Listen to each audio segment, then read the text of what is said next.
Hello everyone, আমি প্রিয়া একটা নতুন ব্লগ নিয়ে তোমাদের সাথে হাজির হয়ে গেছি। তো আজকে আমরা যাচ্ছি হাওড়া স্টেশনে।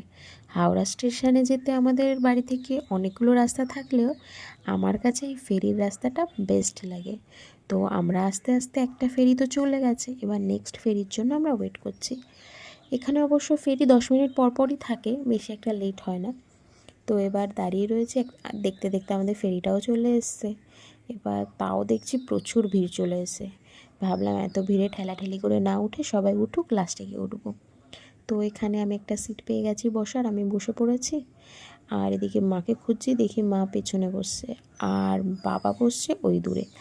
যাই হোক, এবার আমাদের ফেরিটা ছেড়ে দিয়েছে। ফেরি ছাড়লে ওই 5 মিনিট 10 মিনিটের মধ্যে আমরা পৌঁছে যাব হাওড়া স্টেশনে। তো আমার মতো কার কার তোমাদের ফেরি চড়তে ভালো লাগে একবার কমেন্টে প্লিজ জানিও। আমার ভিডিও তোমাদের ভালো লাগলে একটু ভালোবাসা দিও। টাটা।